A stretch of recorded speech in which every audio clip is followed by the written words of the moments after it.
Greetings, everybody, and welcome to the Great Plains Tribal Leaders Health Board offering of the Lakota Mental Health First Aid Model Training with Ethleen Ironclad Two Dogs. At this time, I will turn it over to Chapanchi Ethleen. Thank you. Good afternoon. Thank you, Chapanchi.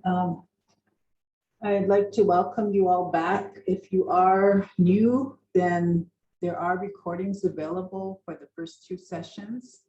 And this is our third session. Our fourth session and final session will be on November 4th, not next week, but November 4th.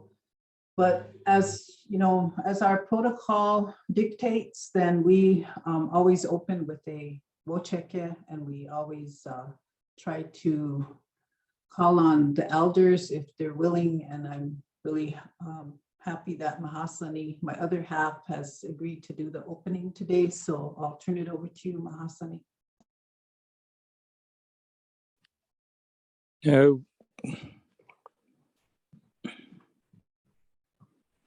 Okay, I'm say a prayer.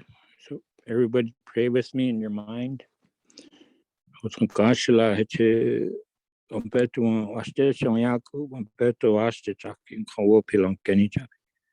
Heche Tankasla and Kaman Kapo and Atakole.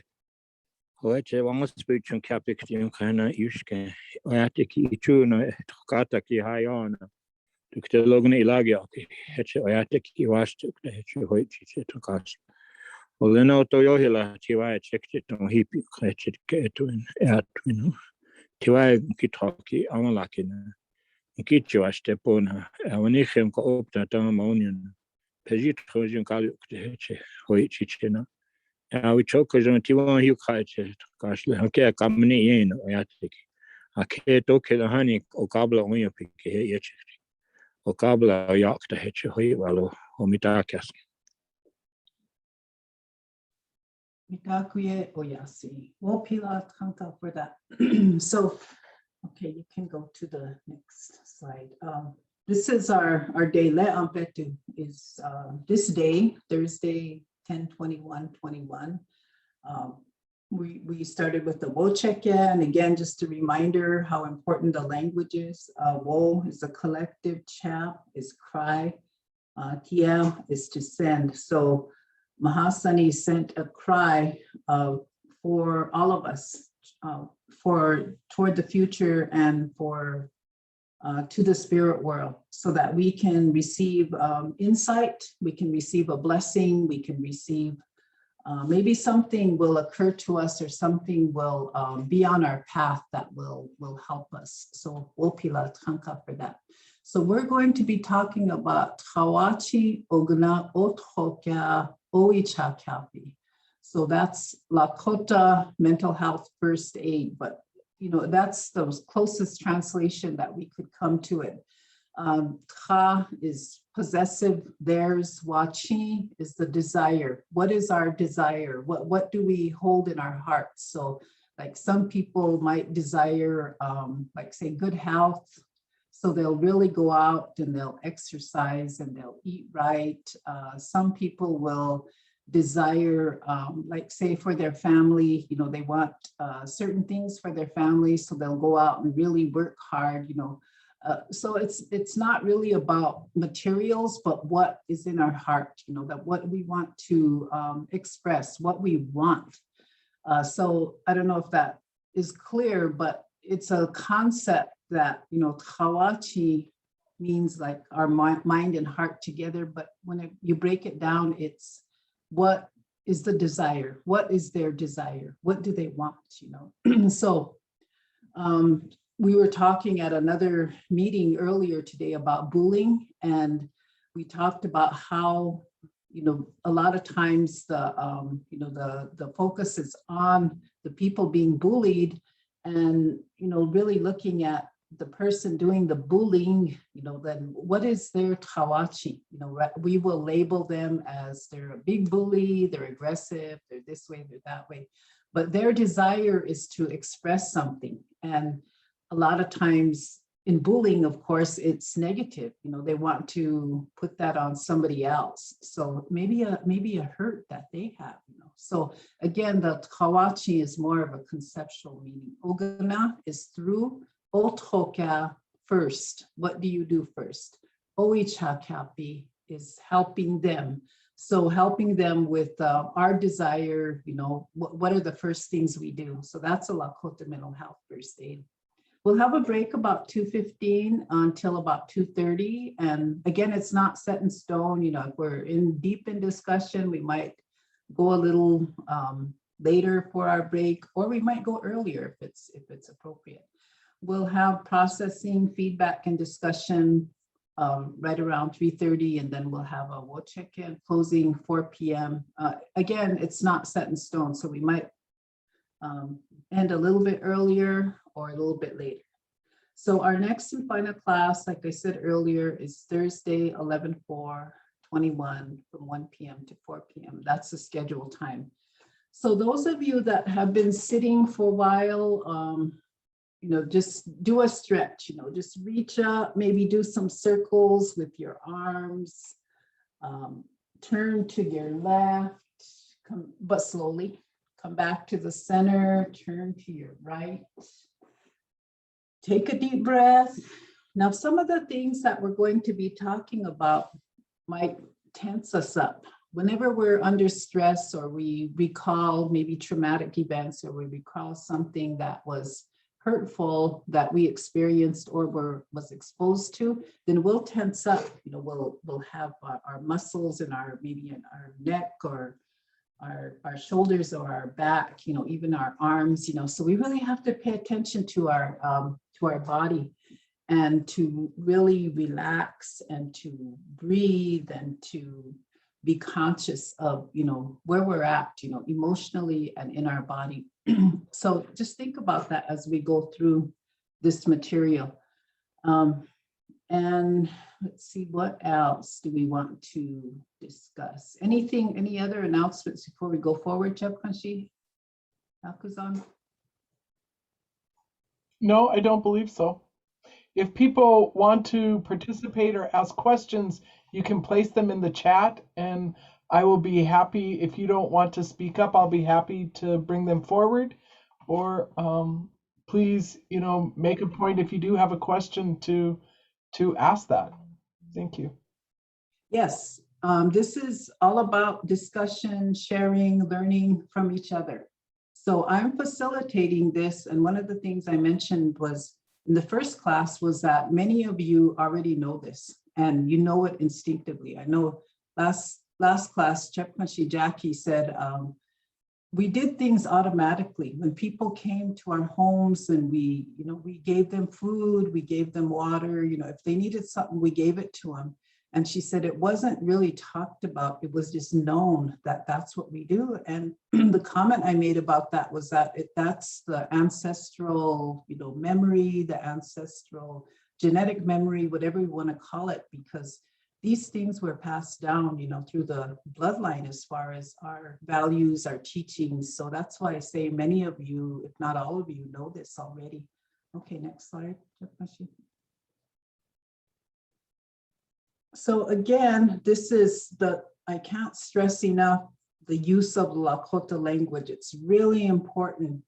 And the reason it's really important is because it was a gift. So like say, somebody comes and gives us a gift, you know, and that's from their heart, their thoughts, you know, they want us to have something from them, you know, and so the Creator gave us this gift of the language, you know, even if it's not your language, like maybe you're a different tribe, or maybe you're not from a tribal, you don't have tribal ancestry, but the language is so important. So or even in the English language, you know, whenever we talk to one another, we have to really be careful because relationships are fragile. You know, we really have to consider them as, what would you call that? You know, whenever you carry something that's very fragile, then you take care of it. And relationships are like that. You know, too many times what we've done is we've damaged relationships because of language and because of ways of communicating or not communicating.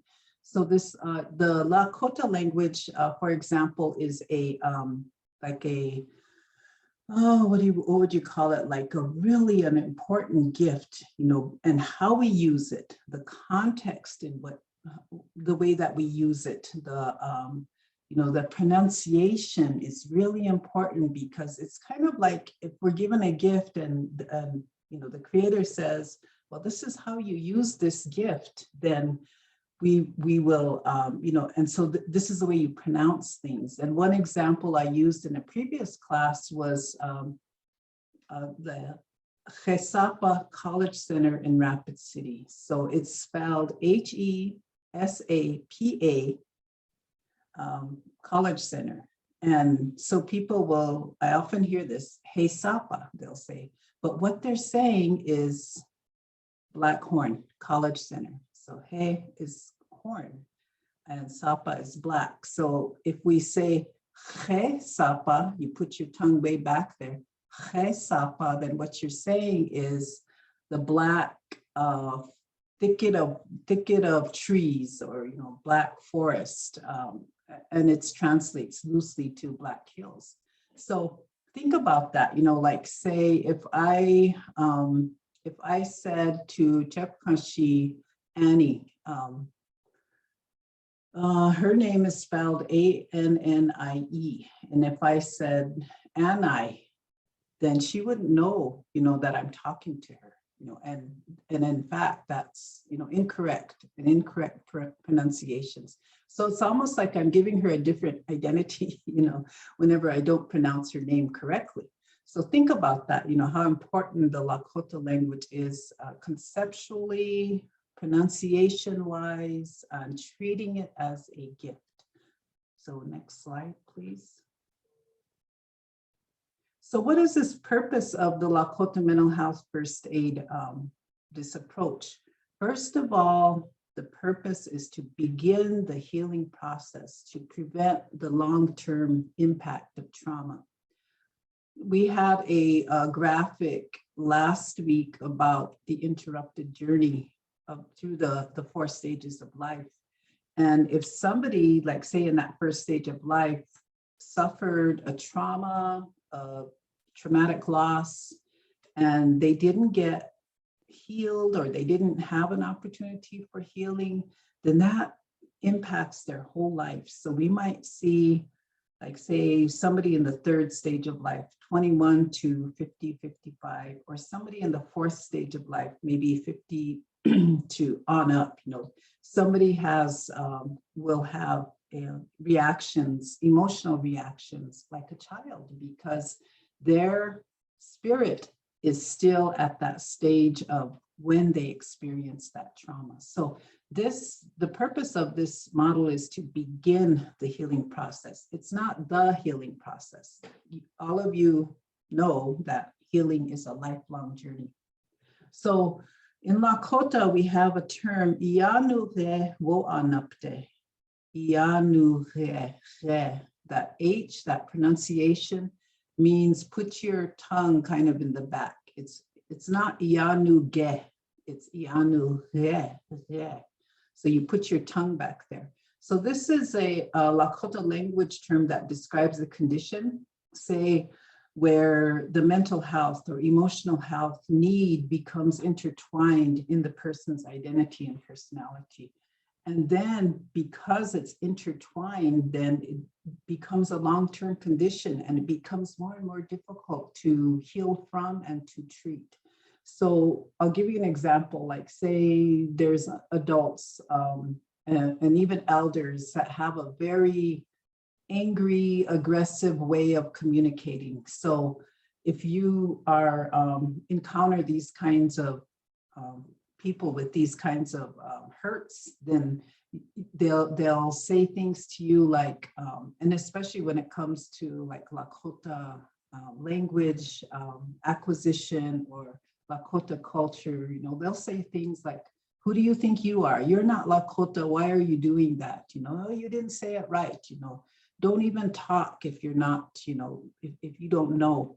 So it's like a outward expression of some kind of hurt. So we know that that adult or that elder has been through something that has manifested into this way of communicating with people. So Ianuhe is like, just think about something very intertwined. So here's the, I guess the hurt, the loss, deep hurt, deep loss, deep pain, intertwined with everything else, the thoughts, the physical self, the spirit self, and it's all intertwined there, and it's hard to separate. So that's what we're trying to prevent. Wo'anapte means to prevent or to stop. Ianuhe wo'anapte. So try to remember that term, because that term is what we don't want our children to suffer from. So many of us have been through traumas, been through grief and loss, and what that has manifested in, because we didn't get the opportunities to have healing or to begin the healing, then we're going to put that on other people. We're going to mock other people. We're going to gossip about other people. We're going to have a manner, we talked about that last time, the way of being. We're going to have an that is very hurtful, and often harmful, So think about that, how important it is to begin the healing process. Next slide, please. Secondly, and these are, this isn't like an exhaustive list of why we do the things that we do, in this model. We provide a Lakota healing informed response and approach to trauma, grief, and loss. So what does that mean? Like, this is just one narrow view or one piece of a whole network of healing informed responses that we can do. So we want to make sure we have that. We want to create a Lakota culturally based connection with relatives who are experiencing or are exposed to trauma, grief, and loss. That's really important, that Lakota culturally based, because it's there's certain protocols, there's certain ways that our people interact and have certain protocols about behavior and about grief and loss, So we really have to learn those, those approaches and those strategies. And this is just one way. We want to establish a culturally informed and healing informed way to connect with our own spirit for self-care purposes. Many of us are in the helping field, so it's always, primarily it's outward. We are responding to people that need help. So what about our own spirit? There's a lot of times that we will put ourselves aside, our own spirit needs and our own emotional needs and even physical needs, so that we can respond to somebody else. However, we have to really think about how important it is to think of this as a battle for the well-being and the happiness and the health of our people, and including our children, the youth, families, adults, elders, anybody. So if we're going into battle for them, we have to be strong, and how do we get strong? What are the things that are going to help us to be strong? Are we taking care of ourselves physically, mentally, emotionally, spirit-wise? How do we take care of ourselves so that we can be strong to go into that battle? So sometimes we go into the battle very wounded, because, and carrying wounds that are fresh, or carrying wounds that are that happened a long time ago. And because we didn't have an opportunity to really heal from those, those wounds, then we tend to have a response that will be reflective of that wound. So I don't know if that makes sense, but that's the best way I can put it as far as, connecting with our own spirit for self-care, self-strengthening. Next slide, please. Anytime you have any comments, questions, and just jump in.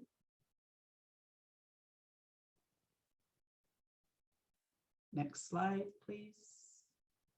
So who are we doing this for? Just look at this scenario. This isn't anybody in particular, but it has happened, with different relatives, and this is fictional. So I just want everybody to know that this isn't a real person. This is a 14-year-old boy who's made a second suicide attempt by trying to hang himself. Fortunately, an older brother was able to save him and call the police and ambulance, who both responded. After the ambulance took the young man to the hospital, the police officer stayed to talk with the family. He lives with his mother, a younger sister, and older brother, this young man, this 14-year-old boy. His father passed away 2 years ago. His mother is confined to her bed due to a recent illness. The young man has had one prior attempt of suicide in the past, and the young man is a good athlete. He likes to play basketball. Recently, he was cut from the team for fighting with one of his teammates, and he's had several encounters with the police for drinking and fighting. So just that, all of those factors in this situation, in this relative's life, just think about what he is carrying and what, it's like stacking things on top of each other, So whenever we think about it that way, we could say, well, he's had several encounters with the police for drinking and fighting. So we know that he's oppositional defiant. We might put a label on him, or we know that he's a bad influence on other youth, so we'll go to those labels and we will operate from those labels. We will create an identity for this young man, and then we will approach him from that identity. Well, throw him in, put him in JDC, let him learn his lesson. That I've heard that response. So we might say, he's trying to kill himself. Why doesn't he appreciate life? Why doesn't he appreciate what he has? So then we put judgments, on this young man. I don't know if I mentioned this. I might have. I was the director of an adolescent substance abuse residential center on my reservation on Pine Ridge for 13 years. And we had a situation where a young person came from a neighboring reservation where there was a really high rate of suicides. And we had an advisory committee for this adolescent residential substance abuse center that would advise me as the director. And whenever he got word, this young person got word that his best friend had killed himself. So we met and we wanted to, I guess, provide a response. And the advisory committee, several of them said, I think you should put him at the JDC because we need to protect him. Since he's had a previous suicide attempt, then he will probably do that. And we don't want that to happen. We want to protect his life. And that didn't resonate with me.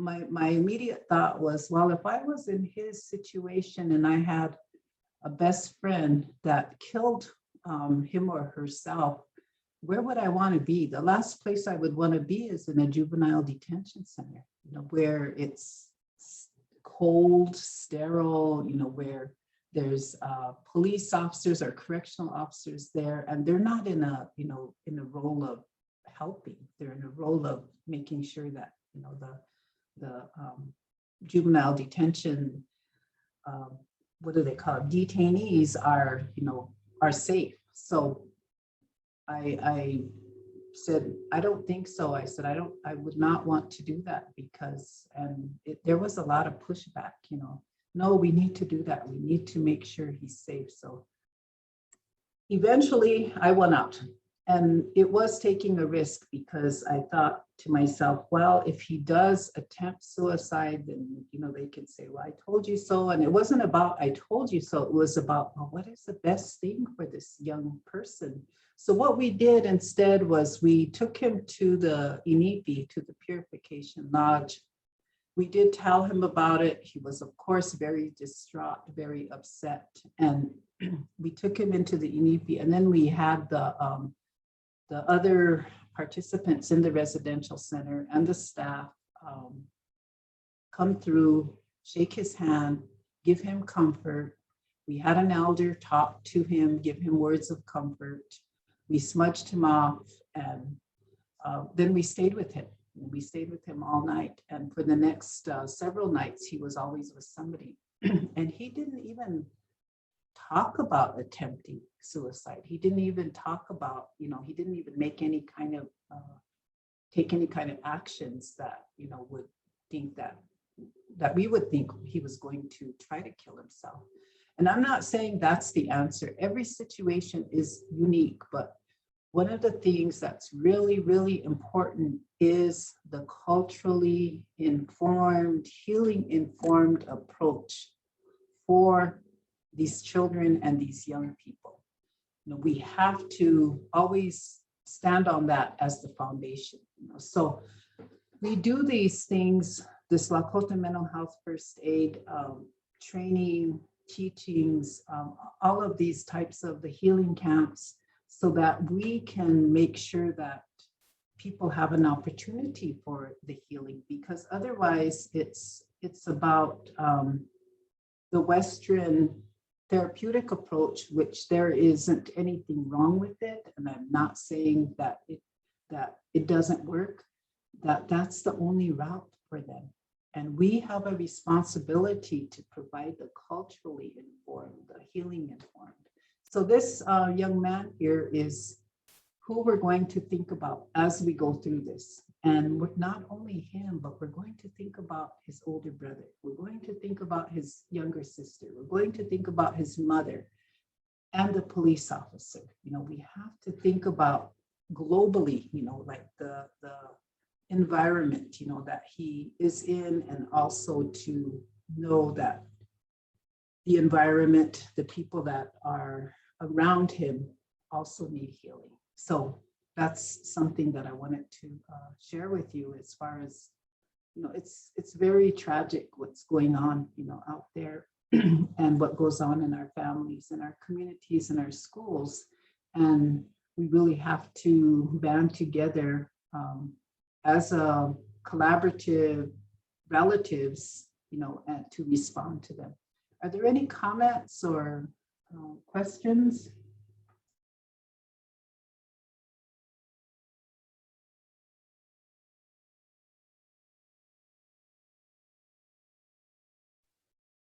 And again, if there's any type of feelings that arise, like maybe anxiety, maybe you start feeling uncomfortable, or you feel something in your stomach, take a deep breath, drink some water. If you have your sage, your sweetgrass, then burn some and smudge yourself off, breathe some in, calm yourself. Champashi, Yes. this is Karen Artichoker. Mm-hmm. Yeah, I just wanted just an observation, and I guess you can share whether you think I'm totally off base or not, but I've noticed over the years that it seems to me that our children are tending to place this I don't want to, importance, it's a bad word, but on the nuclear family. And so I think that exposure to colonization and how important this nuclear family is personally, I see it as harmful to our kids, because we know that lots and lots of our children in times gone by, my own father, his relationship with his parents was strong. And yet, as I listened to his stories, it took me a while to realize, oh gosh, he lived with this aunt and uncle for this year. He lived with that aunt and uncle. It was always to help them, you know, in some way, but it didn't harm his bond with his parents. And so I see our kids really longing for this bond with mother and father, you know, and having difficulty acknowledging and embracing bonds with, you know, other relatives, because I think in the society we live in, that bond with mom and dad is it's paramount. And so I see our kids as really suffering with that. And so I hope that, you know, as we heal and we can help our children feel connected to other people in a really legitimate kind of way that's real, you know. And if your parents aren't able to care for you, or whether you're in the home or not in that home, that we can try to encourage those relationships with other relatives and even non-relatives, right? So anyway, I just wanted to add that thought. Thank you. Yeah, thank you for that, Takashi. I think that really emphasizes, you know, one of the gifts that was given to us, which is the concept of wotakuye, you know, the kinship system, where it's not just about blood relatives, but it's about being relatives to one another, whether we're, you know, related or not, you know. So and I really think about how I'm always amazed at our, you know, at our culture and our beliefs and our life ways, because we have the hunka ceremony. The hunka ceremony is about making of relatives, you know, and how important that is. So our children, you know, whenever that was a standard practice, our children had a second mother in their aunties, a second father in their uncles, you know, and they also had a spiritual father, spiritual mother through the hunka ceremony. So they had this network of relatives that were always there for them, and they had, you know, different roles that could be fulfilled. You know, maybe one uncle would teach them something, an auntie would teach them something, you know. So it was, to me, it's like pretty amazing, you know, that we have that that system, I guess, for lack of a better term, you know, to really create that bond that you're talking about, you know, and particularly in the absence of, you know, fathers and mothers, you know, if they're not there, then who's going to step in, you know, for that mother and that father, you know? So there was somebody there, all the aunties and the uncles. So thank you for bringing that up. Any other comments or questions or? Kashi, is there anything in the chat? I'm Lynette. Hi. And I just wanted to, I like what she had to share about that too, because I agree with that. I know that there's, you know, and I know a lot of kids in my community that are living with grandparents or, you know, other extended family members. And I myself am raising my my takoja. And, you know, I know that at times they struggle with that because they don't have a mom and dad around, you know, or, you know, other family members. So I share with them that, what that mother and father, so-called perfect family that society places on people out there, that's not reality. You know, not everybody, and maybe very few people have that perfect family, you know, where there's a perfect mother and father and brother and sister, you know, in a happy family setting. You know, I think that, to me, I don't think that's reality, you know. And so I share that with my takoja and the friends that she has that are also living with other relatives, you know. And I share with them to just be, to be thankful for the relatives that they do have in their lives, you know. And it's okay to be with grandma. It's okay to be with aunt and uncle. You know, it's okay to be with other family members. You know, they're still family, you know, and they still love you. And mom and dad might have other issues, It's not that they don't love them or don't care about them, they have issues. That's why they can't be a parent, so I'm always emphasizing that with the youth that I know, and with my granddaughter, because she had struggles herself with that, not having her parents around. So that's what I was telling her, and I do continue to say that to other people. They said that image of having a perfect family is not reality, so, and it's okay to have other family members care for you and love you and be there for you. So It's because a new reality. anymore that's what it is. Mhm. That's what it is. That's how it is today. So I just want to thank you for letting me share. Yes, thank you, Jeff. Appreciate your comments. So whenever we talk about the Lakota mental health first aid model, then who should be, I guess, taking the training? And I would say everybody and anybody. But usually, it's people that are in the helping field that this training is designed for. And people, when I say helping field, I don't mean counselors, just counselors, social workers, like that. Whenever you're a teacher, you're helping. When you're in law enforcement, you're helping. When you're a family member, like you're an uchi, like Jepkanshi Lynette, then you're helping. You're a helper. So that's who this is really focused on. What can we gain from this so that we can increase our capacity to help in a more culturally based and healing informed way. The limitation of this, it's not a or the only way. It is a way where we can learn from, and it's not intended for treatment. It's not intended for like saying, well, I'm going to use this model to to heal from. It's a beginning, and it's like opening a window or opening, kind of widening our horizons so that we can say, oh, well, I learned this, which again, like I said, you probably already know these things, and we can, gather some more ammunition for this battle, if we want to put it that way.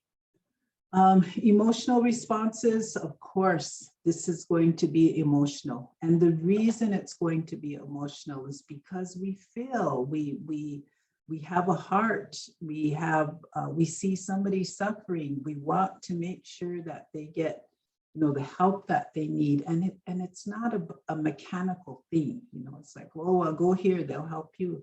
It's about saying, Tunkashila unchi le Koshkalaka ki le okiaye, like grandfather, grandmother, help this young man, the one that we were talking about, the 14-year-old boy in the previous slide.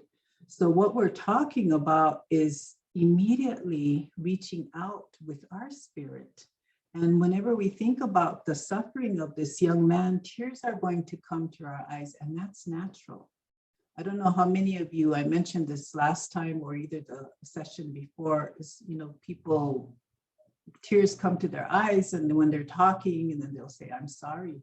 And there's no reason to apologize. That's a natural release that we cannot push back. So there are emotional, responses in whenever we're doing this work, even when we're going through this training, so don't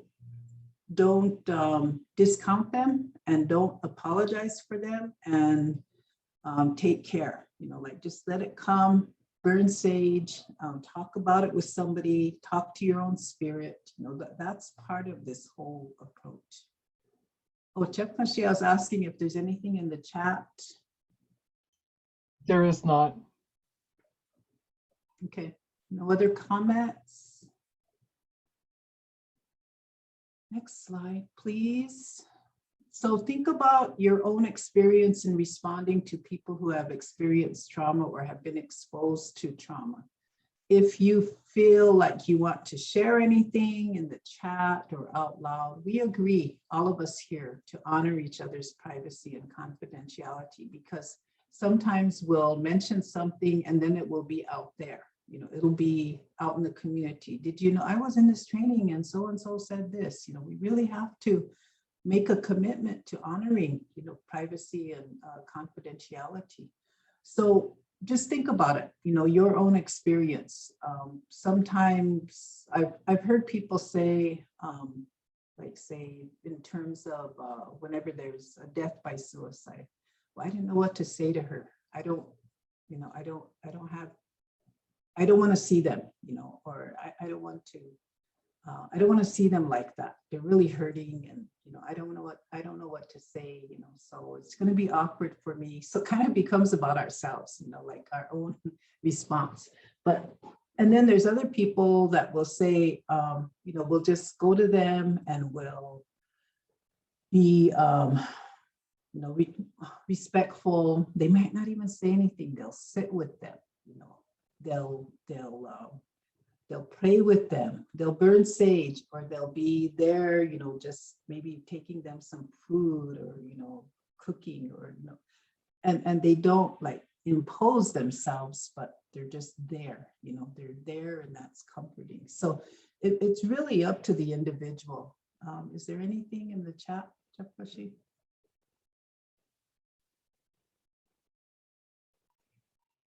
So we have 2 comments in the chat.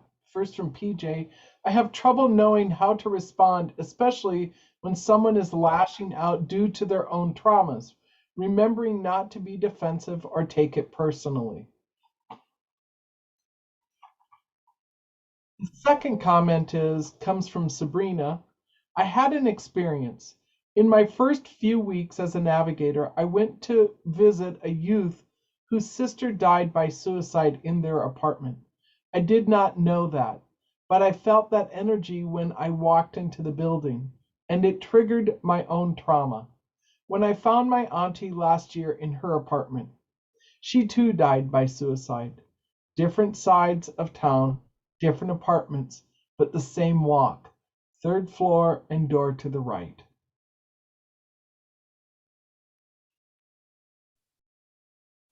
First of all, Koja, I'm very sorry that you had that loss, and just want to honor that grief that it's probably still hard for you to talk about that. So thank you for sharing that. And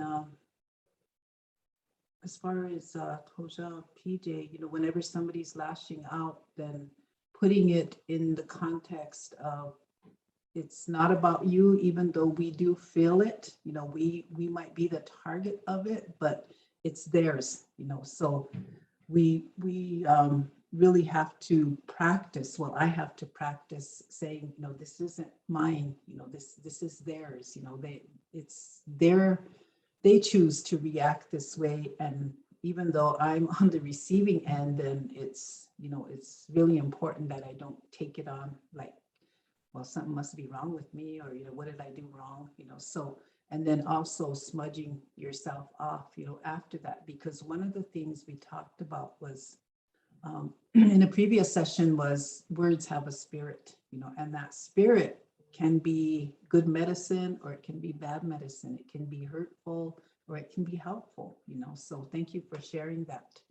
I think, you know, the grief and the loss that we all experience it's really important to honor that, you know, to honor that experience, and to really tend to our own spirit when it comes to like what Toja, Sabrina, what you talked about, you know, as far as walking into a situation, not knowing it, and then realizing that something had happened, and then taking that incident or that experience and having it open, you know, this wound of this grief and this loss, you know.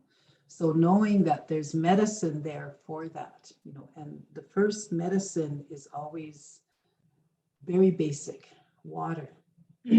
Drinking some water. When we pray with water, then we can drink it, it becomes medicine. We have the relative, Pejijota, the sage, you know, we can burn that, or we can make a tea, we can calm ourselves. We can talk to the spirit of the one that left, and also talk to our own spirit to comfort ourselves. You know, there's a lot of things that can be done. So again, I want to thank you both for sharing what you did. Next slide, please. Tui, Yes. this is Pat. Yes. I have a family that had a young man who was talked to and told I'm fine. And after they went to bed, an hour later, he committed suicide in their trailer. They all were there for him for his funeral and passing. And then they sold their trailer. They had an apartment. They got evicted. They lost their car. They had a wheel fall off and couldn't pay towing. It's like they haven't done these things for themselves to heal, and it seems like it's just following them now. There's jail, and my heart goes out to them, and their children are being raised by a family member, and it's really hard to see the pain in those children. I keep praying for them, but I thank you for what you're doing.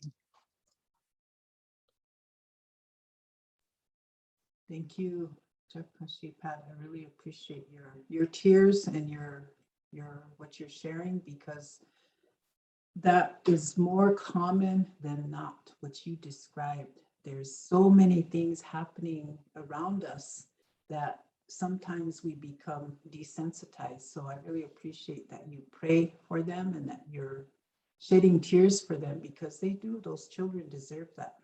Wopila, thank you. Okay, let's take a deep breath.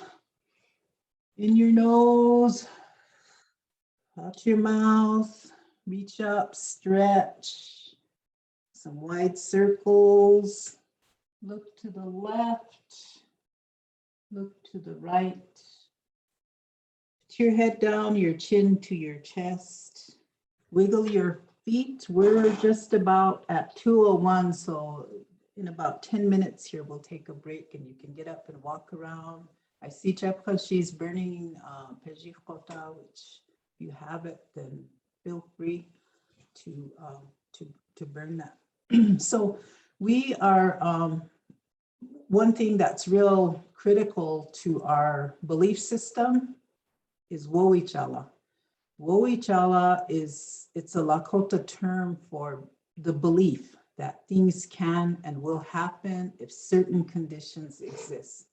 Okay, so one of our teachings is that we're not, there's a term called wakuza. Wakuza is a term that like inviting misfortune. So one of the things we're supposed to teach our children is don't sit in a wheelchair, because what you're doing is you're saying to the forces out there that kind of like mocking the need for a wheelchair and rolling around in it. They're just playing, they don't know, right? But what our belief about Wakunza is that child or that individual will invite, the misfortune, and they may need a wheelchair, So that's one of the, like a conceptual understanding of how we really need to be careful of, the forces that are out there, because that's an example of what we believe in. So another one is to, not to let's see, what's another example? Faking crying, like say, like we fake crying, and it's kind of like using our will or our tears to like mock, but when we really do have a reason to cry, then that's, it's nothing to make fun of, and it's nothing to mock. So we believe that if people do that, then they're inviting, well, here's a reason to cry, so, and we don't want to do that. Or another example is using crutches, like say there's crutches there and somebody perfectly healthy will get them and will start using them, and they'll be walking around or we laughing, but what we understand in the Lakota worldview is that, that will invite misfortune, so we really have to be careful. The other thing that I think is important is our own words. There's a concept in Lakota, it's called I-waka or I-ni-waka. I is our mouth, ni is yours, waka is like in terms of a powerful influence, like sacred. So we're told, be careful about what you say, because that spirit of those words will go out and it'll come back to you. So we have to really be careful about what we say. Some people will, say, well, I will never, do that, or I will never do this, or, and then there might be a situation where they will have to do that, so those are just examples about, Wawichala, what our beliefs are, and there's people, a segment of our Lakota population that really hold those in high regard. And there's a segment of our population that will say that's superstition, that doesn't exist, I don't believe in that, so it's really up to the individual. But this Wawichala is, if we have is there a chat, Jeff Kanshi? Something flashed on my screen. There is, Lexi Rick offered a word and an explanation. Okay, well, thank you, Mahasani. Would you like to share about that, since I can't see the chat?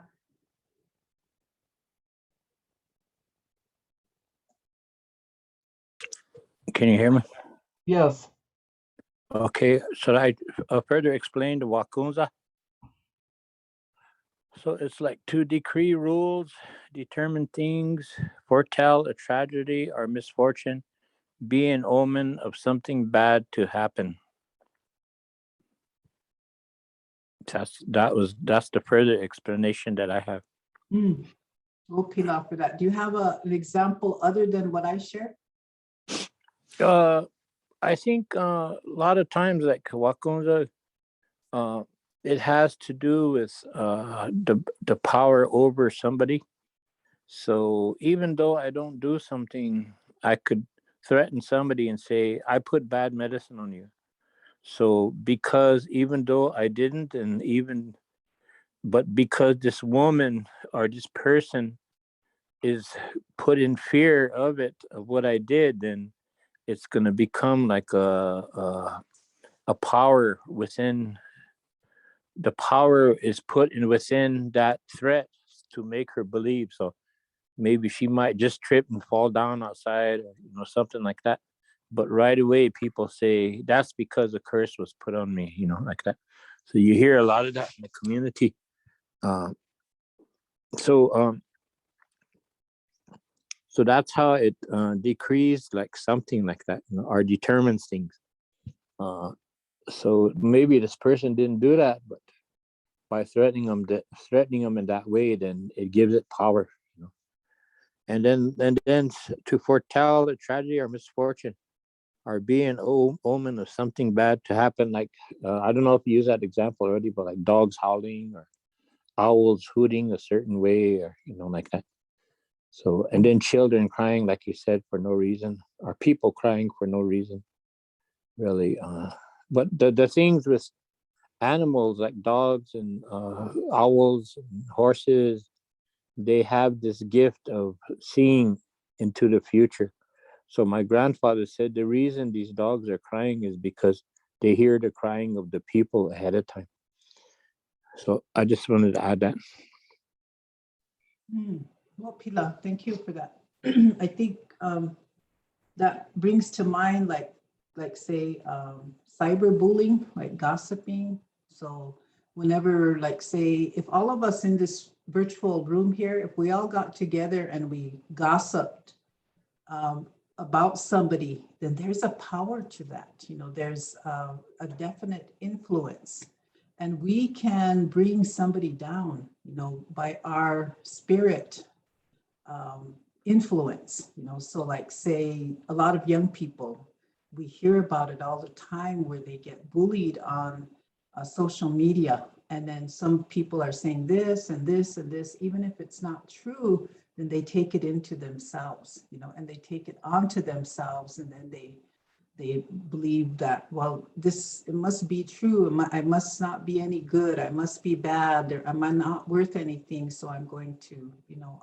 do something about it, you know, and take my life. We know things happen like that. So the power of the belief system, the wakuza, you know, the influence that, you know, somebody could have on us, you know, just by their words is really, really, you know, powerful. So thank you for sharing that. Further expanding on that. Okay, the next slide, please. So one of our principles in this model is do no harm, safety first. Whenever you untku is like harm, or like something that happens, like a hurt or harm. We can do that, right? We can do a lot of harm to one another. We see, you know, the news, we know in our communities and our families that there's a lot of untku, you know, there's a lot of untku, you know, where people get argued at, quarreled at, gossiped about, abused, you know, all of that. We want to really focus on the opposite, you know, do make sure that whatever you're doing is not harmful. Safety first. And one example of that in this model is like, say, something happens within the community and you want to apply this, like Lakota mental health first aid, and you go there and somebody is really needing medical attention. You know, that comes first, that safety comes first, you know, and so we always have to determine and assess, you know, the situation, that we're not going to impose or interject ourselves, you know, because, you know, we think that this is what they need. We really have to be careful, you know, to make sure that it's safe. Next slide.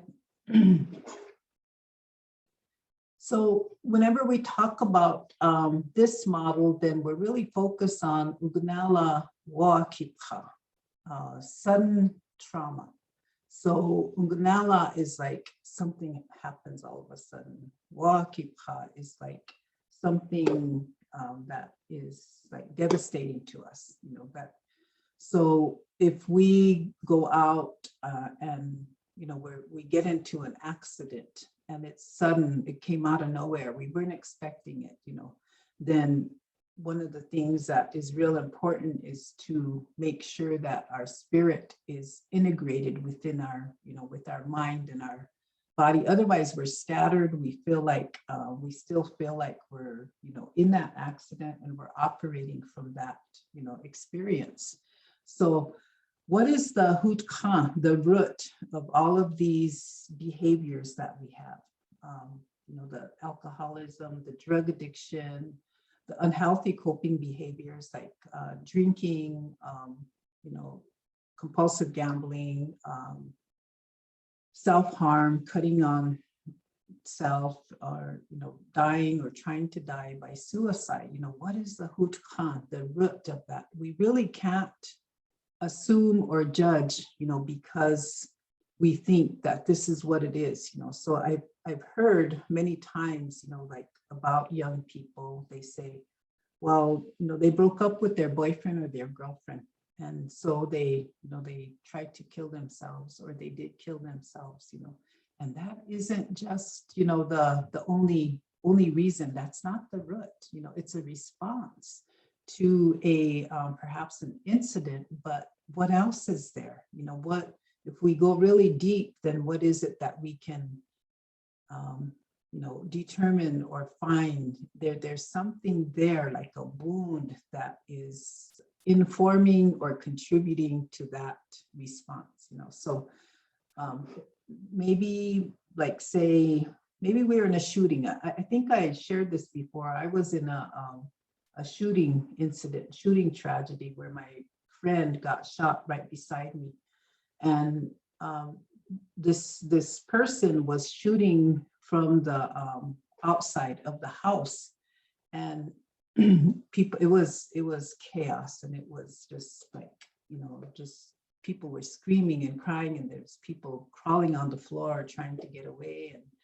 And my friend stood up, and I was trying to pull her down, and I stood up beside her. And just as I stood up beside her, then she said, "I'm shocked." And she was real calm about it. And she said, I'm shocked, you know. And I looked at her like in disbelief, and then I could see, you know, the blood. So I pulled her down, and then somehow we got, you know, anyway, somebody took the gun away from the shooter, and then the ambulance came and took her. But for a long time, that was like so traumatic. It was so, whenever I'd hear a loud noise, you know, I would jump. I would have this really high, you know, startle reflex, you know. So whenever I think about, you know, the trauma that we've been through, and how, you know, if we do not do like a culturally based healing informed response to that, then it's, you know, it stays with us, and we respond from that, you know, experience, you know, whatever that response is. So I would have a really high startle reflex, and I would always be, you know, alert, hyper alert, you know, and hyper vigilant, you know.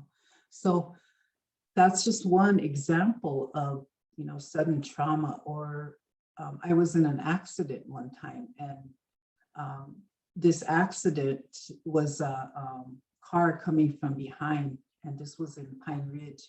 And so for a long time, I would be so hyper vigilant, you know, hyper attentive to cars coming behind me. You know, I would tense up, you know, and I would think, you know, they're going to hit me. See, I was operating from that experience, and, you know, it's something that we really have to tend to, you know, like through a wopa kinte, through smudging, through talking about it, crying about it, getting angry about it, you know, whatever it is, you know, however we can do it in a healthy way. So I'm going to, I'm conscious of the time here. It's 2:16. And again, I'd like you to stretch, just make some circles, reach up to Umpewi, acknowledge the sun, even if you're inside. Reach down to Ultima Ka, Grandmother Earth. Clasp your hands together, reach around to the left, stretch, but don't strain yourself. Come back to the center, go to the right, come back to the center, acknowledge everything in creation. Roll your shoulders, take another deep breath.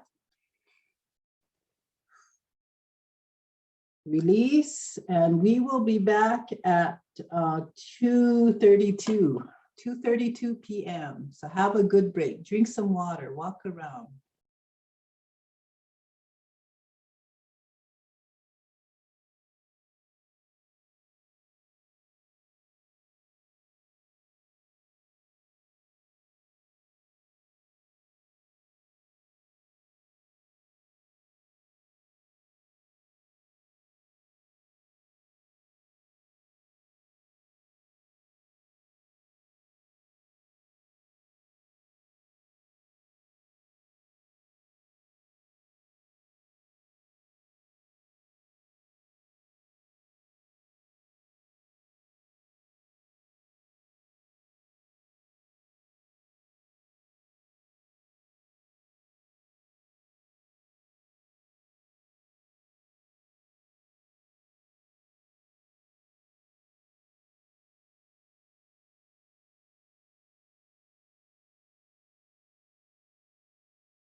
2:33. I'm 1 minute late. Welcome back, everybody. Yes, welcome back. Any thoughts or reflections that came to you over the break that you would like to share?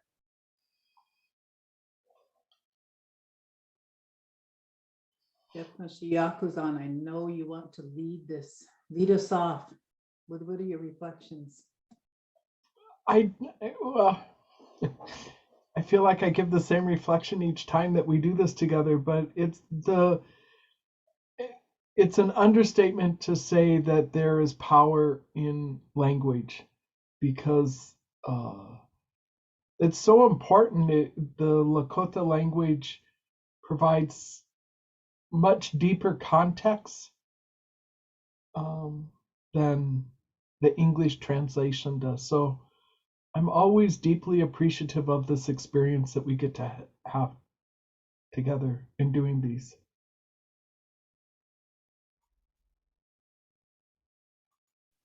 Thank you for that. Any other thoughts? Anybody else?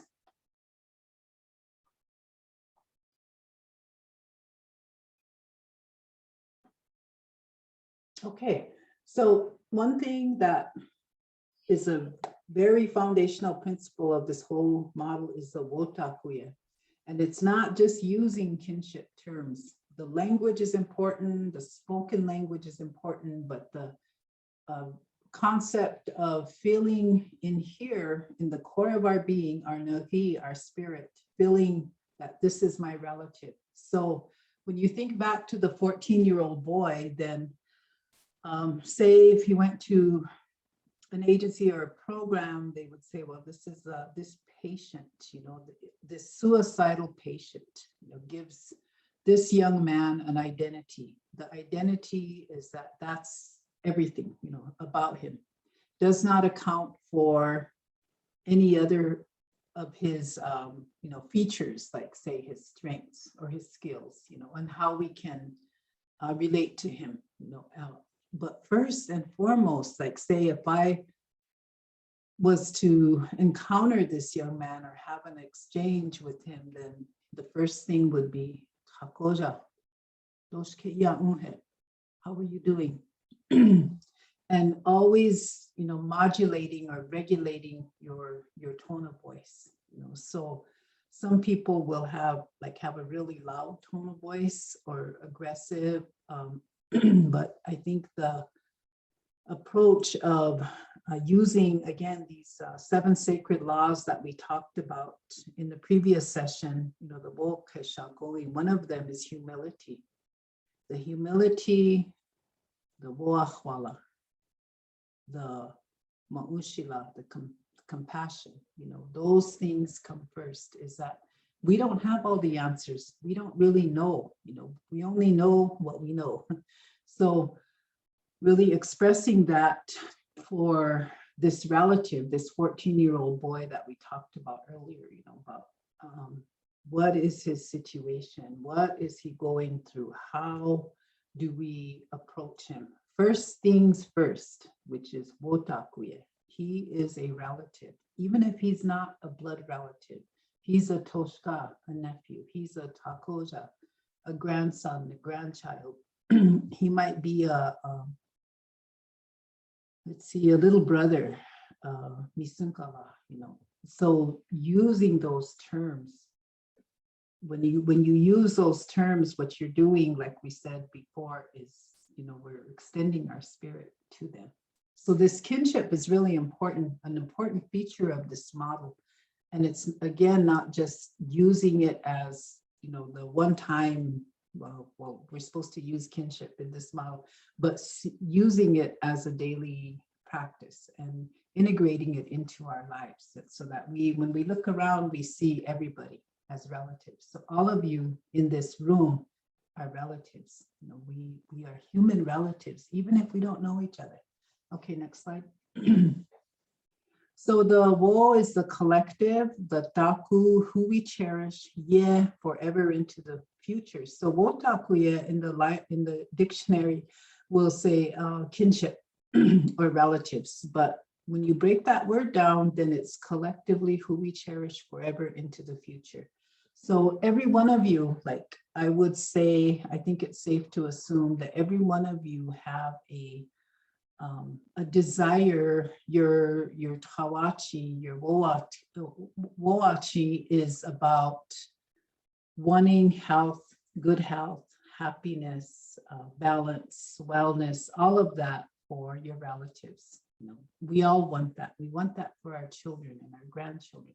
So we extend that out. So if we were to look around in this room, in this virtual room, then we want that for each other, you know. So that's this concept, collectively cherishing each other forever into the future. So the Western society really focuses on, you know, division of roles, division of like having a hierarchy about who's the boss and who's, you know, who knows more than anybody else, or who gets paid more than, you know, other people, you know, so that kind of thing. But in this concept, we're in a circle. We don't have a hierarchy. You know, we're all equal. We have different maybe roles, like say an elder would guide us, you know, but then we wouldn't say, well, I have this position, you know, this paid position, so I'm higher than so and so, you know. So think about the contrast there. The next slide, please.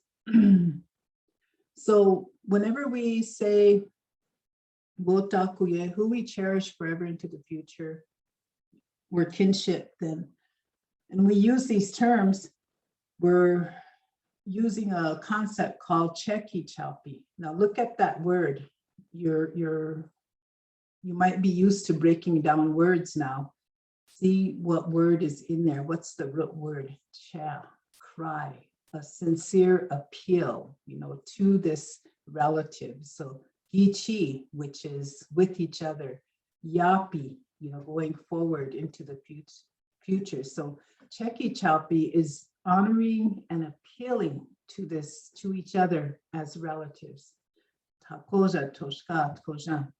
So whenever we go into this setting of this 14-year-old boy that we talked about earlier, then we don't call him by his name. We call him by a Lakota kinship term. The attitude then becomes, this is my relative and I must act appropriately. What is appropriate? So the respectful boundaries, you know, the respectful, you know, approach. So there's a lot of different protocols within the Lakota worldview that, you know, some people know, some people don't know. And that guides the behavior and the conduct. So for, in this example, like brothers and sisters. So Lakota worldview guides us to really have a respectful distance between brothers and sisters. And why is that? Because there is a thinking that, you know, we can get too familiar with one another. And being too familiar with one another can lead to other types of behaviors that cross boundaries, you know, like incest or having sexual relations or romantic relations with a relative, you know. So we have these protocols and these guides, I guess, that were given to us as ancestral teachings to make sure we stayed in balance. So all of these, the cheki chalpi, the woyukchan, the attitude, the thinking, the oha, the behavior, the conduct, leads to, in this model, wayu onihampi. So the wayu onihampi is the respectful and appropriate behavior. So an example of that is in-laws. So the in-laws, like say my daughter's husband's mother and father, you know, we have a very respectful conduct with one another. We don't tease one another. You know, we don't become over familiar. You know, we don't. There's a lot of things we don't do, and there's a lot of things we do to observe that respectful and appropriate in-law behavior. So Next slide, please. I think there's another example coming up. So again, this Chekichapi is appealing to one another with humility, honor, and respect, using them as a way to respect one another, to guide our conduct, and to establish boundaries. Next slide. There is relationships where we related by a bloodline. So we cho refers to the plural, we is referring to the bloodline. So there's a Lakota term called weyush-e. Weyush-e is like our ancestral bloodline. So one of the things that is taught to us in the worldview is know your ancestral bloodline, because what that comes with is not only your ancestral memories, your genetic memories, but also the teachings that come with it. And also you will know who you're related to, you know, so that way the bloodline is really, really important to know. So sometimes I will, well, many times I will say when I meet younger people, who's your grandparents? You know, because I'm at that age now where I may not even know their parents because they're way younger than me, but I may know their grandparents, and then by knowing their grandparents, I'll know what to call them, you know, like what kinship term to call them. Okay, the next slide. So this is just a brief overview of Lakota kinship protocol. So we have, in terms of our ok'a, our behavior, our conduct, you know, complete avoidance. So father-in-law and daughter-in-law, mother-in-law and son-in-law. The father-in-law and the son-in-law can communicate and talk with one another. The daughter-in-law and the mother-in-law can communicate and talk with one another, but the father-in-law and daughter-in-law can't, and the mother-in-law and son-in-law can't. So it's a strict taboo in Lakota worldview for you know, father-in-law and daughter-in-laws to even talk or to even be in the same room with one another. So I remember you know, the instances where my husband and my mother, you know, if somebody was in the room already, then the other one would leave, and it wasn't out of you know, disrespect or anything or not liking them. It was because they wanted to respect that boundary. And then in other situations I've seen where, you know, people that are not Lakota or they're not aware of those protocols, that they will try to tease their, you know, their father-in-law, or they'll try to tease their mother-in-law, you know, which is completely, which is a taboo. Partial avoidance, male and sister, male and female cousin, female and brother, female and male cousin. So not even, you know, sitting by one another, making sure that those respectful boundaries are there. So joking and teasing, like teasing one another respectfully. Brother-in-law and sister-in-law, brother-in-law and brother-in-law, sister-in-law and sister-in-law. So those protocols exist, and among other tribes, you know, whenever that happens, like the teasing, then they're not familiar with it, so they might get offended. And you could go back, Jekushi. So that joking and teasing is, you know, is a feature of Lakota kinship protocol that's reserved for certain relationships. Reserve and respect, like say an aunt and a niece, uncle and a nephew, kind of being more, you know, gentle with them, you know, than giving that gentle guidance. Formal affection, brother to brother, sister to sister, and the father to son and mother to daughter. Father to daughter is more formal, mother to sons also more formal, meaning that not as familiar, you know, and making sure again that those kinship boundaries are respected. So why is this important in this Lakota mental health first aid model? Because there'll be times whenever, like say you go into a situation and you may not know the kinship system there. You really have to be careful about that to make sure that that's observed, and that you don't cross any, you know, protocols, that you don't cross any boundaries, you know, within that protocol. So it's important to know those things. So whenever I remember whenever I was working in the substance abuse field, and we would have family sessions. And being very young, much younger than I am now, and not knowing, a lot of things, trying to approach it in a helping way, but crossing boundaries, like not going to the eldest first, so like say this youth is having substance abuse, excuse me, youth is having substance abuse issues, and then during the family session, there's an elder there, like a grandfather, grandmother. It's really important to start with them first, to ask them to speak first, or for them to open. So those things are, I had to really learn along the way. And the reason that the boundaries were crossed was because I was trained in a Western way, is that these are clients. These are, people that are need help, and that you direct the services at them and not engage them as relatives. That wasn't taught in the master's program that I went to, the master's in counseling.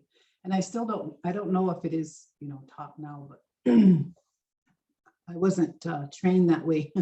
So I put aside my teachings from my, my family and my relatives, and thought that, this counseling behavior was, primary, when I should have went through with my, my ancestral teachings. So was a lesson.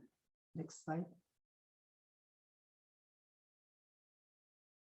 So we're going to shift gears here a little bit and look at a checklist. And so you've had some background in Lakota mental health. You've had some discussion on protocols and on, what do they call them? Like the root of everything, and making sure that, we look at relatives as relatives.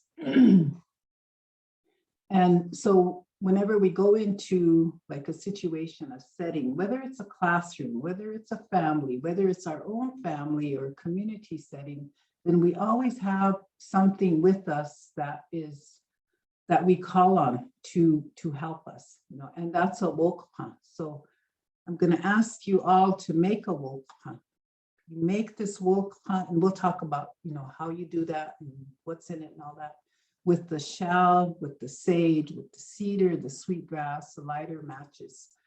And the reason for that is that you need something tangible that can help you, because we're only human. And all of the things that we are talking about, like the shell, the sage, the cedar, they come from a living entity. So we need to look at them as relatives. So now we shift from being relatives to, humans, relatives to our plants, our, whatever entity there is that comes from Ochiumaka, Grandmother Earth. We really need to call on them as relatives and ask them to help us.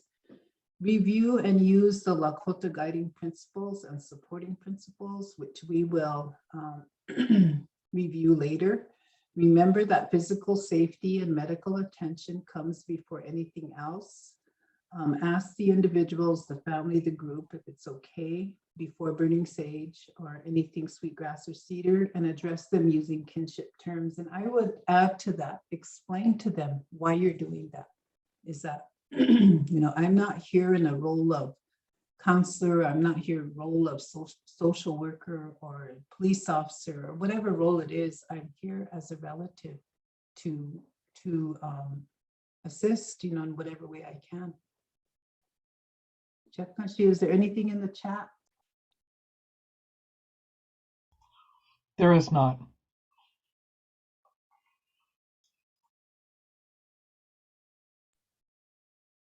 Okay, so that's preparation, right? And the reason you're getting a preview of this, we'll come back to this checklist at the end whenever we start applying this to, like, say, relatives, fictional relatives in a scenario, but you'll have this in your mind. Implementation, have your materials ready. Assess the situation. If it's an emergency, let things calm down before asking if it's okay to burn sage or offer the wagluch tatapi. we'll talk about Gluwasaka, whatever that is. Center yourself, clear your mind, say a wocheke in your mind before proceeding. Tell the individual, the family group, what you're going to do at each step of the way. I think I just shared last week about how in responding to deaths by suicide, then me and my husband would proceed very carefully, very gently, because even like a sudden movement can disrupt and can distract, you know. So we proceed very carefully, and we say a prayer, you know, quietly. We talk to the spirit of the individual that died by suicide. We talk to the family, the police officers. So we try to acknowledge, you know, everybody. It's really important to have that, you know, each step of the way. Well, is it okay to share a prayer now?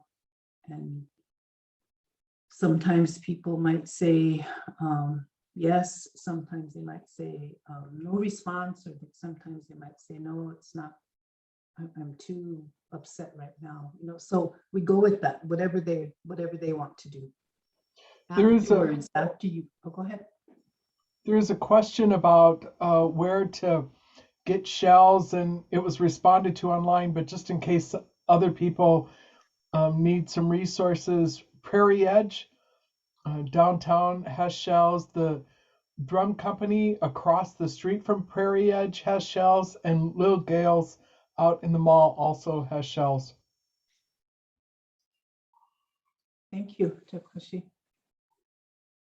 After you get done, ask the individual, the family, the group, how they're feeling, or if they want to say anything.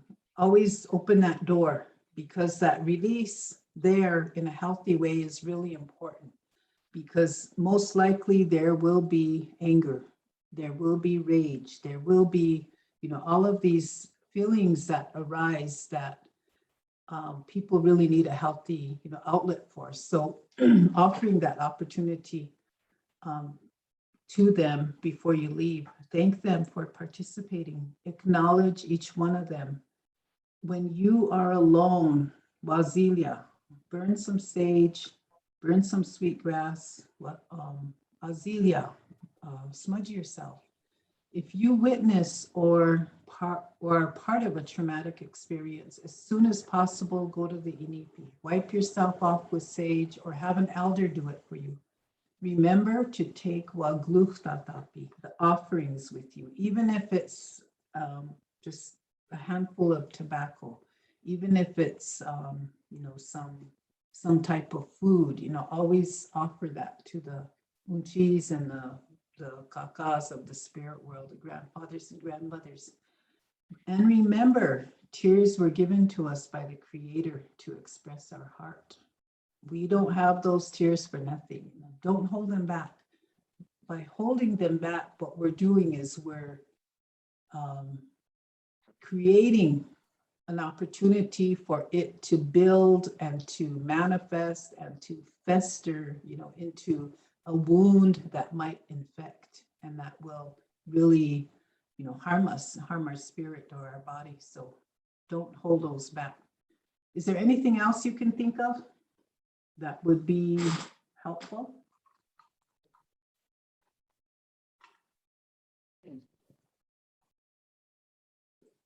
You will think of things as we go forward, so just keep that in mind. Next slide. So the Wokpa, what is that? You know, it's a spirit toolkit, for lack of better translation. You know, there's no, I mean, I really can't think of another translation that would that would do justice to the concept of Wokpa. The Wokpa is what we carry with us all the time. So I have one in my car. I have one in my home office. I have one in my the kitchen. I have one you know, wherever I go. Like if I travel someplace, I have one, and they're not hard to make. The materials are not hard to get. So it's really important to have these relatives with us at all times. Okay, you can change a slide, please. So it's a Lakota, first practice saying it to yourself. Wokpa, wokpa. So you have a hard K. The N is nasal, so it's not wokpan, it's wokpa. So you have to train your tongue to, pronounce Lakota terms. Wokpa. It's a nasal N. So it's a Lakota term for a spirit or cultural toolkit. Every individual carried one to use daily. You see these ancestral ancestral photos, where the women will have one hanging on their, on their belt, and you see men have one hanging on their belt, or they're carrying one. So they were used daily, and also in case of an emergency, if there was a sudden traumatic event like violence, accident, or death, the individual would use it to calm themselves, make offerings, or for soothing the spirit to relax, or if it was during a traumatic time or whenever it was needed. So that's basically what you need. You'll have an ojuha. An ojuha is a bag. It might be leather or fabric. So this ojuha, the bags that you see in the photo, those are just hand sewn. They were just pieces of material that were hand sewn. About 8 inches long, 6 inches wide. I don't recommend anything really big or anything really small, because if you have it really small, not everything will fit, and if you have really big, it's kind of hard to carry around. But also we'll tend to put things in there that we don't really need for that purpose. So the ojuha is to your however you want to make it. Some people make leather, some use fabric, some people will bead it, or they'll have beadwork on it, or they'll have paint on it, or it's just really up to the person. The peji jota, peji is grass, jota refers to like a gray color, and it's sage. It's a medicine, it's a relative that's used to purify, to inhale. You can boil and drink it as a tea, or you can chew it, like say if you want to calm yourself, or if you have a digestive issue, you can do that. The punkesca, the abalone shell, comes from the water, which has a spirit. The wachaga, the sweetgrass, medicine used to purify. Chanshasha, dried red willow bark tobacco used as an offering. The iya that you see, the spirit stone, or other items of spiritual or cultural significance. It's really, up to the person that maybe they want to have a certain root in their, it's really personalized, I guess. Jante, the cedar, it's a medicine used to purify. Next slide. So this is an example of it's an old photo of a wokpan that people carry those items in, but there's a lot of a variety of, how people make them. So it's really up to the individual. So the abalone shell, again, it's how sacred as it comes from the bottom of the ocean. Water is sacred to us. It holds the sage, the sweetgrass, or the cedar. A long time ago, when abalone shells were not, plentiful, like we didn't have them because we didn't live near the ocean, then we would trade with other tribes, and we would even trade one horse for one shell. That's how valuable they were to us. Next slide. The peji jota, it's burned to purify, to drive away bad spirits or negative influences. Medicinal properties, like I said, it can be boiled for tea, and it's used in all Lakota ceremonies, whether it's a sun dance, a inipi, a hamblecha, vision quest, naming ceremony. It's used it's almost like a how would you say, it kind of purifies the air and sets the tone, or informs the meeting, or sets the tone for the meeting.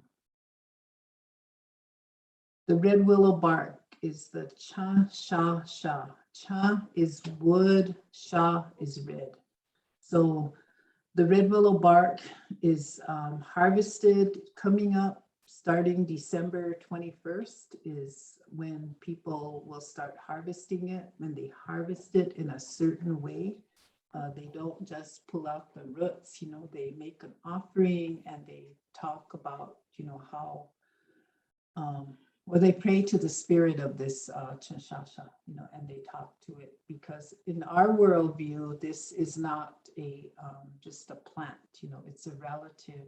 And the ancestral story is that the teaching behind it is that a young man gave his life to, you know, so that we could have this. And Mahasani, are you on the, are you online? Yeah. Can you expand on this, that teaching about the Chashasha? Where it came from? Mhm. There's a story that this young man went hunting one time and he never returned. So they sent out some people to search for him, some other warriors, and they couldn't find him. So they went to a medicine man and a holy man, and he went into the Inipi and he talked to the spirits. And the spirit said, he's right there by the river. So they thought that they might have missed him, those warriors that went out. So they went out and looked again. And that holy man told them to look real good. So, and see what you notice or what you see.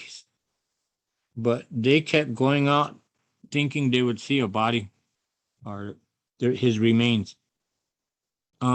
So they came back and reported again, no, we didn't see anything, he said. So the holy man said, I'll go with you tomorrow and show you. He said, the spirit showed me where he's at and what happened, where he's at, and I'll show you. He said. So he went out and got on his horse and went with him the next day, and they traveled down through into that valley, and the holy man went to this bush that nobody ever seen before, and it was red like the picture here. And they never seen anything like that. So the holy man said, that young man gave his life so we could have this tobacco, and so we'll have it in the future and to pray with it, he said. And so this is the young man here. So they felt really bad that he gave his life, and that the people would, so that people would have this medicine, this tobacco, and so they took back a branch of it and showed it to the people. So his relatives, his parents, and the Tiospaya, the extended family, they all came and they mourned over him. They cried, and then they left offerings on the bush, and then so the medicine man told him, he said, from now on we'll have this, it's going to grow, he said, and we'll have a way to prepare and make prayers to the Great Spirit. He said, this red willow, this man gave his life to, so this medicine would grow. So he said, always remember this medicine is a young man in the prime of his life. So there's medicinal properties to it. It has the smoke has a way of could calm you, and if you're in the right mind, they say that when you offer your pipe and pray, it'll give you an insight into what you're seeking or what you're wondering about, or maybe you're facing a problem or challenge in your life. Then they'll show you a way to work through it, like that. So the smell of it going into our brains triggers these abilities. So there's a different stories, but this is the story that I was taught by my grandfather. Opila, thank you for that teaching. And whenever you talked about how when you smoke it, then it's, calming, and it can create, like, say, a pathway for insights. I remember a memory came whenever you said that, and that was whenever my mother passed away, and one of our relatives came and did a wiping of tears ceremony for us. And a chanupa was offered, a sacred pipe. And when it was passed and we smoked it, then it just seemed like it was, had a real, I don't know, transformational type of effect, you know, like whenever I walked into the place that we were going to have the wiping of tears ceremony, I felt heavy, and I felt not only heavy body-wise, but I felt heavy in my spirit and my mind. And it just, I had no energy, you know, I was still in a lot of grief. And whenever we went through the ceremony, then, and we smoked the chanupa, then afterwards, and when I walked out of there, I was lighter, you know, and I could think clearer. And so the effects of it, you know, is really, really powerful. So the ancestral, you know, teaching about, you know, somebody giving their life so that we could have this, you know, if we really think about the, you know, that, then it's just, to me, it's just overwhelming, and it's just amazing, you know, that somebody sacrificed so that we could have this medicine, you know. So whenever this is harvested, you know, it's only harvested during a certain period of time, which is, you know, after the winter. I always get those solstice and equinox mixed up. Is it winter solstice? Winter solstice. Winter what? The solstice, yes. Yeah, December 21st. Thank you for Yep. that. So after that time, whenever the constellation, you know, the sun and the moon pass through these certain constellations, then that's the appropriate time before the spring equinox. And so people will say, oh, that's superstition, superstitious. We can gather at any time, you know, but then there is a reason for it, not only a spiritual reason, but also the reason, you know, there's a chemical reason, because whenever the Chanshasha is harvested during that period of time, then the thunder people aren't back yet. So if you harvest it after the thunder people come back, you know, after March 21st, then the Chanshasha, whenever it's prepared, it becomes bitter.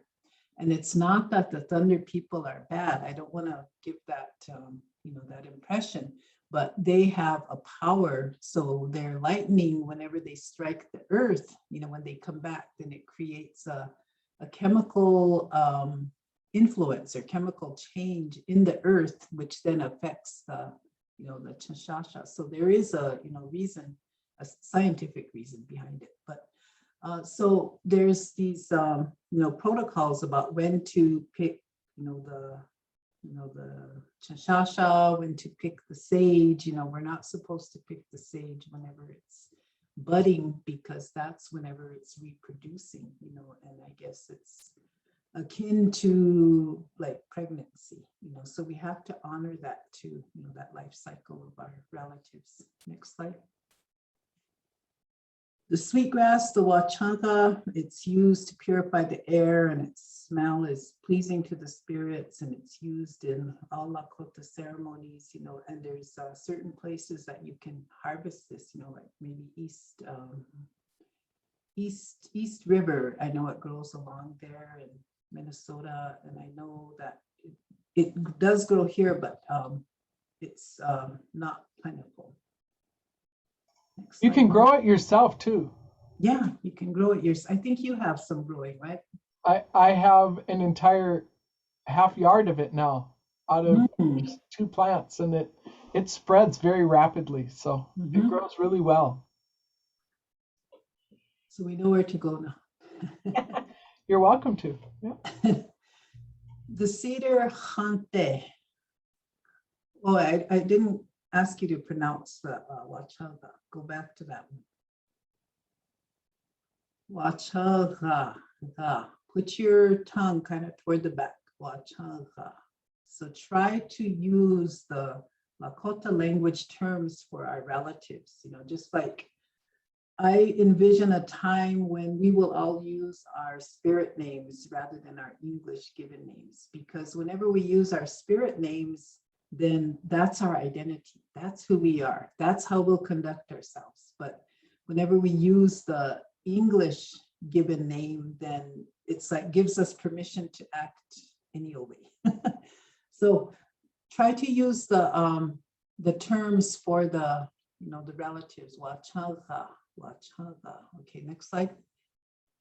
Hante, not hante, hante, hante.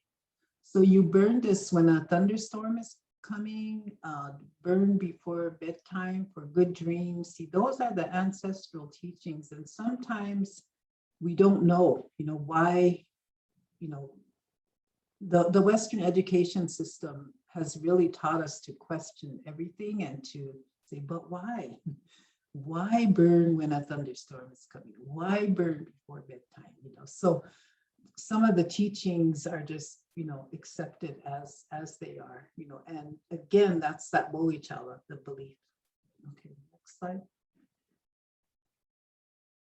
So we have some guiding principles and some supporting principles in this model. Kawachi Ugna Othoka Oicha Kapi. So say it to yourself, Kawachi. So notice I kind of gave it a guttural T. I didn't say Tawachi. Tawasin. I didn't say that. Tawachi. Tawachi. Our mind and our heart together, our emotional self. Ogna, through. Othoka. Othoka. We don't say Othoka heya. Othoka. We kind of roll it off our tongue. First things first. Oicha kalpi. Oicha kalpi, which is helping, the plural of helping. So again, that's the closest, way that we could express Lakota mental health first aid model. So if you look at in the middle there, the individual, the family, we have closest to the individual and family, we have Wokigna. First things first, the compassion. It's really important to have that. Go in there with that compassion of, we don't know what people have gone through. We don't know, but we need to extend our spirit of compassion. Go to the right there, Wazilia. That's really important. We call on our relatives, the sage, the sweetgrass, the hante, the cedar, to help us purify the air, calm us. Go down to the bottom, Wocheke, in that yellow circle. Again, the prayer. Whenever we are going to go in, we always say a prayer to ourselves. To Gashila, Unchi, Oma Kiaye. That's how the females would say it. The males, to Gashila, Unchi, Oma Kiayo. So whenever we say that, we're saying, grandfather, grandmother, help me. Oma kiaye, Oma kiayo, Mitakuye Oyasi. So the Mitakuye Oyasi is about acknowledging everything in the universe, all of our relatives, and how we need their help to address whatever it is, we're addressing. Because again, we're only human beings. We're only, one person. And not that we don't have strengths and skills and talents, because you all do, you all come to earth with all kinds of abilities, all kinds of strengths, but we all need the help, we need each other. Go up to the left, Wagluchtata. So say to yourself, Wagluchtata. So notice I didn't say ta-ta. Da, like a hard T. Wagluchtata. It's almost like a D. That is a form of offering. It might be tobacco ties. It might be prayer flags. It might be food. It might be a handful of tobacco. This is what I'm offering. I'm asking for something, so this is what I'm offering.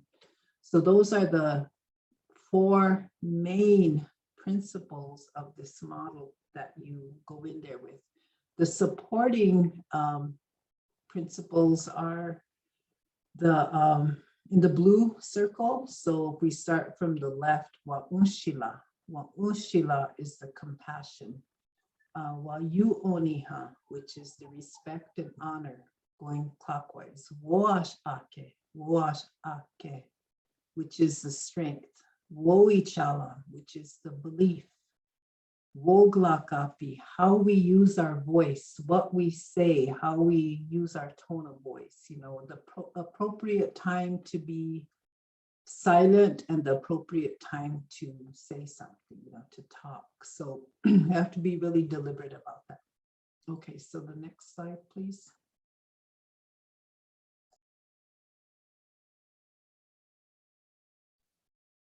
Try to remember these, okay? Because the next class, then we'll, I'm going to give you a little quiz. This isn't for a grade, you know, these sessions, but I would just like to really encourage us to try to remember things. So the wokigna, remember that's one of the guiding principles, the comfort, you know, how do we provide that? Comfort might take the form of like say water, extending water to somebody, sitting with them, being silent, cooking for them, you know, just whatever it is that can provide some comfort to this, you know, this individual or this family. Wazilia, when you zilia something, you know, you make it smoky. So what you're doing is you're smudging and you're purifying. If there's any kind of negative influences in the atmosphere and the air, then what you're doing is you're asking the relatives, the pejikota, the wachanga, the chante, the sage, the sweetgrass or the cedar to purify the air, to calm us. Wocheke, send a voice, send a cry for the future, you know, for open that door, you know. So, and again, it might just be in your mind, Tukashila, Munchi, Omakiaye, or Omakiayo. Wagluchtatapi, again, the food, tobacco offering, tobacco ties. So we always need that because we are a reciprocal, I guess, society, you know, where we don't want to take anything without giving something back. Even when we go harvest sage, we need to put tobacco down because that sage came from a family, you know, and that an extended family, a tioshpai, you know, so we need to talk to those relatives and ask for forgiveness for taking that, ask for permission, you know, to use them as a medicine, you know. So that wagluchtatapi is really important. You know, there's a lot of people that will say, I really need some prayers because of this situation. So my advice to them all the time is to, okay, go outside and put some tobacco out and ask for that, you know, ask for that help. Put some food out and ask for that help. I think one of the influences from colonization and religiosity is that, you know, somebody is going to do it for us, you know, and whenever we have responsibility to reach out to the entities in the universe to ask them for help and to take responsibility, you know, for that.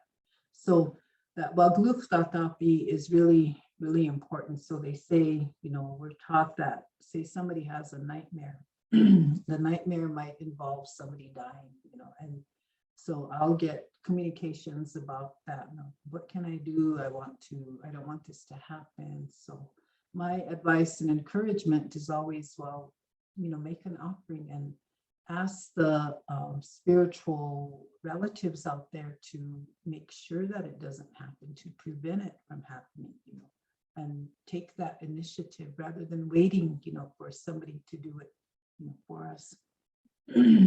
So again, reciprocity. If we're going to ask for something, let's give something back. The supporting principles, again, are the woglakapi, you know, to talk, to know what to, how to use your voice, even when to be silent. You know, the wotakuye, looking at them as relatives, calling them by kinship terms, the wayu oniha, respect and honor, the wa'unshila, the compassion, the wachante oganaka, to hold in the heart, the woachitaka, you know, the fortitude, and the woichala, the belief, you know, believe that this person can get help, you know, and you're a part of it. You're not the whole force, I guess, but you are a part of making something happen where they will get help, you know. So that belief is really, really important. Next slide. So this is where we want to get back to. We want to make sure that all of our children, our young people, our adults, our families have a very smooth journey through life, through these 4 stages of life. We want to make sure that, you know, all of the ceremonies that we are given and that we are entitled to will be done for our relatives, you know. So that's what we're trying to, you know, get back to. And this Lakota mental health first aid model is just a piece of that, you know, just a part of it. But when you think about it in a global context or long-term, this is what we hope for. This is that we hope every child will have the opportunity to be happy, to be healthy, to be afforded all of the ceremonies, and to become a healthy elder, so that they can turn around and they can pass on the teachings and the ceremonies to the younger ones. And when they return to the spirit world, the ones in the 3rd stage of life will transition to that 4th stage, and they will take on that role. So it's always about that, you know, it's always about making sure that we're reconnecting to this concept of Omina Jitopa. So I am going to invite any comments, questions, feedback. I'm interested in what you're thinking, and then after that we'll close with we'll check in. I'll ask Jeff Kashi Sydney to close us. So any thoughts? What are you thinking? Chipanchi, there is a question. People are wondering if they can get a copy of the slides. Yes. And is it one link and passcode to access these presentations to email? There will not be a passcode to access the presentations. They'll be made available up on the Great Plains Tribal Leaders Health Board YouTube site. And we will get that sent out to people as we get them loaded up. Those are the questions that I have on the chat, Chipanchi. Okay, thank you. If anybody wants to ask a question, you can just unmute yourself and do so. Or give feedback. I'm interested in what you're thinking. This is Lynette. I just want to say that I appreciate all the things that you just talked about. Such a good refresher. So a lot of those things, you know, we get away from. I mean, I know I do, you know, gotten away from a lot of that. So I really appreciate all the stuff you talked about. Thank you. And I appreciate, you know, that you made that observation about getting away from it, because it's really easy to do that. You know, the influences that we are faced with today, you know, will distract us from staying true to our culture, you know. So thank you for making that comment. Any other comments, feedback?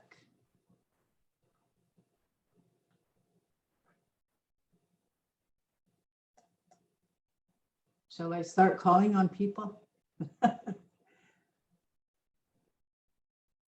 I have something to say. Kind of like I don't know, just like a comment or something I've been thinking for a while about suicide and how these, you know, people that experience are successful, they don't experience the full stages of life, or do they? Was their path finished before, you know, like the chart showed, past Mhm. 21, elder age, did they complete all those things in life? I don't know, it's really, really hard to describe for me, but do you kind of get what I mean? Yeah, I do.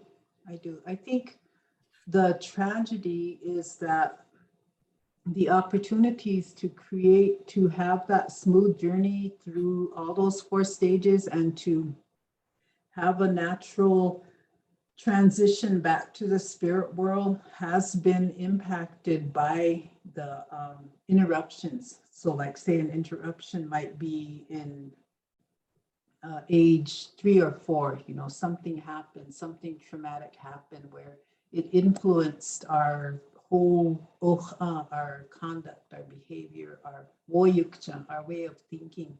And then so whenever we get to the an age where a stage, I should say, where it becomes overwhelming for us and we decide that I can't take this anymore and I'm going to end my life, and they do. See, that's the place where where it stops, So one of the ancestral teachings that we have is that, along the Milky Way, there's an uchi that sits up there, and will decide, which way you're going to go. And, whenever you get to her, then if you haven't completed what you're supposed to do, then she'll send you back, So there's that, that teaching about coming back, to finish whatever it was, the purpose in life, because everybody has a purpose in life and everybody has, the strengths and the skills. And a lot of people, to no fault of their own, have been so hurt, so wounded that they, decide to leave this earth. However, the consequence of that is not completing what they were sent for, So I don't know if that makes any sense, Torja. It does. Yeah, it's just been something I've been wondering. Because, like, when somebody passes away or, when they die by suicide, family members, friends, they had so much left to live for. They didn't finish what they were here to do, or they left too soon. And I always wondered, spirit perspective, like, did they have anything else to live for, or did they complete what they needed to? I think the teaching is about reaching the stage of Winukchala or Wichakchala, so that we can fulfill the responsibility of elderhood and passing on those teachings, and passing on the guidance and the protocols and the laws, all of those things, So it's almost like we have a responsibility to do that, so that the younger generations will have that foundational teachings to have to continue their journey. So I don't know if does that clarify anything, Torja? Yeah, it does. Thank you. Any other thoughts, comments, feedback? What are you thinking?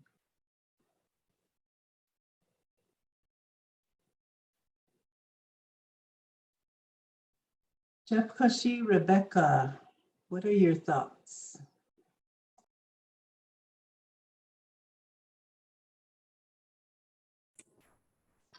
Good afternoon. Good afternoon. I'm gonna have to think on it for a while. I just feel like a lot of what you're saying is just resonating with me as truth, as, oh, that's kind of common sense. When we kind of reach down into our spirits, it's like, well, that makes sense.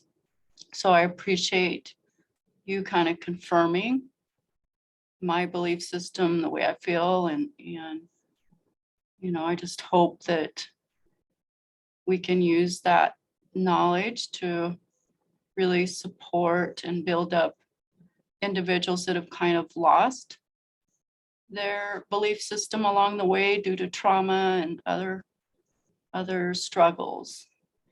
Thank you. Mhm. Thank you. I like the thought about, application, is that taking that and really helping people to find their belief system, so that they can continue on. So thank you for that. Let me see. Chepanshi, this is Sydney. Mhm. What came up for me is when you talk about, like you just said, belief systems. Working with my Takoja beat, I found out that like the stigmas of like going to even AA meetings or going to talking circles or going to treatment, reaching out for counseling, any of that stuff. There's such a stigma, or I don't what you call it, but it's almost shameful if they have to go to Regional West and different things, these young people. So I've been working really hard with my 17-year-old Takoja, and it's to the point where she actually is okay with going to Regional West. She likes, I need a break, while I'm in there, I don't see social media, I get to shut down. And then I have a grandson, his mom came out of prison and has to go to the women's shelter. And so there's even a stigma about going in there. Everybody's, on the gossip or whatever, but he goes in there and he comes out to me and he's like, this is the best place ever. He's like so excited. And so I'm trying to turn those things around for them to say, these are good things. These are to help us, assist us in some way. So that's what came up for me. That's why I just wanted to share that. Yeah, thank you. Thank you for that. I find that to be very true. It's like if people seek out help, it's almost like they're looked at as weak, and the Western society or Western influence is about, always being strong and never showing your emotions and handling everything. So thank you. Thank you for that. Anybody else? What's your thoughts? Actually, I have a question. Mm-hmm. So when the Wokpan and the guidelines that you shared today, with working with families and youth after a trauma, is it possible to do any of that with a youth or family at a distance, And I'm asking because, we're developing this mobile app, and, I'm just curious what we can do with youth Go ahead. at a distance. Yes, I think that it is possible just because of what we're going through now and what we've been through. Having a virtual Wazilia, if that would be. I think we can do that. We can have a we can have a picture like what we showed here, like of the shell and the sage, and we can say, if you do have that on hand, then burn some now, so there's a lot of different ways I think that we can do things virtually. Thank you. Anybody else? Any thoughts? Feedback? Actually, Rick suggests a virtual Sundance. Oh my goodness. Chepanshi, Time to realize. this, Go ahead. this is Karen. I guess just to let PJ know, I've done that. Well, it was over the phone. Have a granddaughter call me and just to I kind of just went through a little ceremony visualization with her, and about smelling the sage and her breathing, that it's warm and safe. And yeah, I did that visualization with her, and she calmed down, and asked me to pray with her for her safety. And then I asked her to check in with me like every half an hour, you know, for a while through the night so that I would know that she was okay. And then finally she was like, I'm really sleepy. I'm just gonna go to sleep, you know. So I do think it's possible in some sort of virtual, whatever kind of way. It's the bigger challenge might be getting the youth to utilize the service, you know.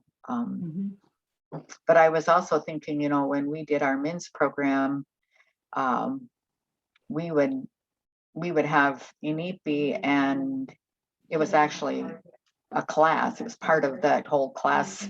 We had class every week, and so okay, this week we're having Inipi, and we didn't mandate that men go in. So you can sit around the fire, you know, and then pretty soon we're saying, oh, maybe you could help, you know, here's the door, this is what you do. And eventually we had every man go in. So I think if we can figure out how to expose people, that awkwardness or discomfort that they have, I think a lot of our youth feel really inadequate, and they're real reluctant to kind of to feel that awkwardness. But if we just try to keep exposing them, that eventually we can get them there, you know. Thank you. Yeah, and I think, Chapashi, I think what you're talking about is connecting with the, from your spirit to her spirit, you know, and we might think of it in terms of virtual, but in the Lakota worldview, then what you did was you connected with each other's spirit. And we do that a lot, you know, we'll dream about somebody will come to us in a dream, and our spirit, their spirit came to visit us, you know, that's our belief. So, and that was, by the way, that was Shijeshi Rich. It wasn't Toshka PJ. They might have sounded alike, but so anyway, I really appreciate that, because that speaks to, again, really underscoring the Wowichala, that our spirits, you know, can connect. During the height of the pandemic, I was asked to do a kind of like a self-care session with some people that worked in the domestic violence field, and we actually did a virtual Inipi, and people always say, well, how did you do that? So what we did was we had a prayer, we had a song, all with their eyes closed. We're building the fire. Do you feel the heat of the fire? And they did, and I did too. So now we're going in, it's dark, we're going to sing, we're going to each pray. And it was just amazing, because everybody in there was engaged and invested, you know, that this is what we can't join, you know, we can't come together, but we are going to still pray together, still sing together. We have our eyes closed because our minds are real powerful. You know, we visualized the fire, we even felt the heat, you know, and we went through all the steps. Then we came out, we wiped ourselves with sage, and it was pretty amazing, you know, that to do it in that way. But what I know about us Lakota people is we're very adaptive, and we don't let anything stop us. We just keep going, and we say, well, if we can't do it this way, we'll do it this way, you know. So I really appreciate that about, you know, our people. But in other realms and other communities, I will say they're crazy. You know, they're doing this Inipi virtually, you know. So, but I don't care about that. Any other thoughts or comments? Hey Tui, it's Lindsay. My thought is I'm very grateful for the work bond that I was able to make in the last Lakota mental health class, because I've actually used it more than I thought I would, at work and at home and with friends of mine. So it's been nice to be able to just have it with me in my backpack ready to go when I'm out on transportations or I'm out in the community. So it's been very nice for me to have that and to be able to cleanse myself and basically reboot after interacting with people and them, voicing their traumas and whatever they're going through. It's been good for me to be able to smudge after that, though I did leave my bag yesterday and it turns out that's when I needed it the most. So like I saw it in the chat. Somebody had mentioned, going into a building and feeling all of the negative energy, like all of the weight from everything that everyone in that building was experiencing. I think it was just really heavy and it almost made me nauseous until I got out. And it took me a minute to just, I had to breathe and calm myself and center myself. And I was able to do that. But I really wish I had my phone with me yesterday because I feel like that would have helped out. So thank you for teaching me in the last class and showing me how to make one and keeping it readily available with me for myself and my relatives. So thank you, everybody. I would actually put one together and keep it with you because it does come in handy. Thank you, Koja. That's good to hear. Good to know. Okay, any last comments, feedback, Mahasani? Dakune hake yachihe. Ya yachihe. Ja, ik täällä taku vuonna viitymnenä. Heute trokata ja minä ilagia häntä vastekt. Ona ela kottaki unkis ena troge ovikton on happy. No troge vovichala on happy. Hota hektake wani etu java pichas ni leno ogna hetsema onipi. No ojate kitan ko takuma wonspe no wichoyaki wa eakaki hele hani hani Woa hukun kewa yanke unkale. Ichachtala hana no ichach on asna ishminuktala iwogalakon happy. Le hani o ini kagena chanopa ikela ichachu yampi ha winuktala no ichachtala o tapi yap. O he yuk champi hanta lila woyuk kanka heta. Chaisha he oblak. So I'm gonna meet you, Luis Kahanta Wopila. Wopila. I've been asked to translate what he shared, and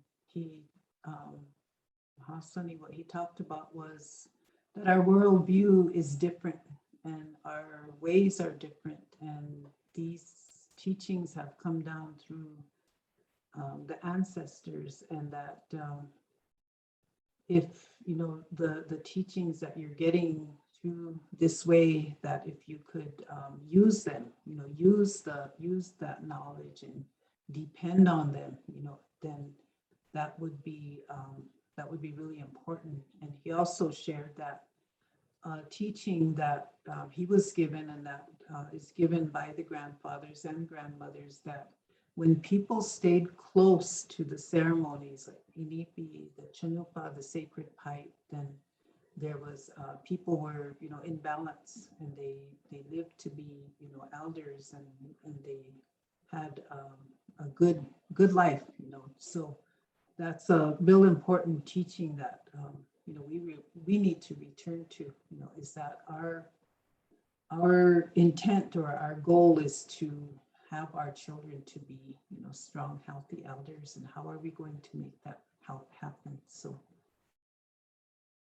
thank you, Wopila Mahasani, and I'm going to turn it over to Jeb Kunshi now to lead us in a stretch or some kind of closing, and then Jeb Kunshi, Sydney, is going to close us out.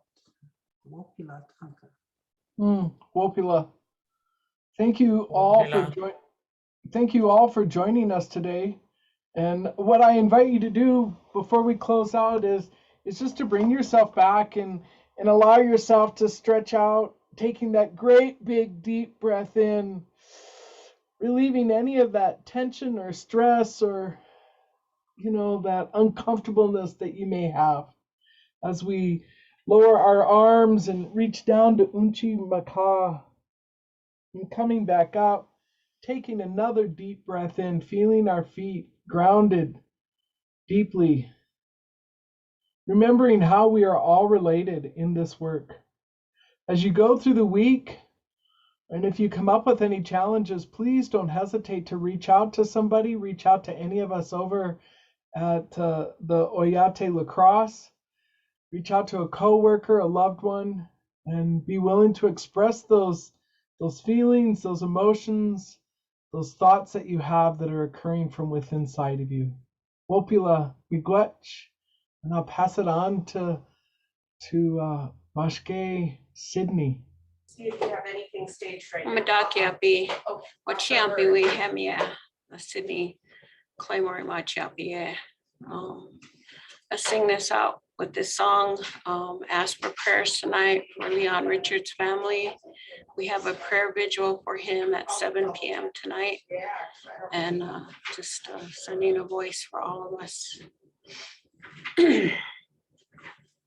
Ushimalaye, Ushimalaye, Ushimalaye, Hawelo he, O ya de, Wakantanka he, Ushimalaye, Hawelo he, Pilamea. Takuye oyasi. Have a good Takoyasi. week, everybody. Bitakoyas. Wopila, thank you, everybody.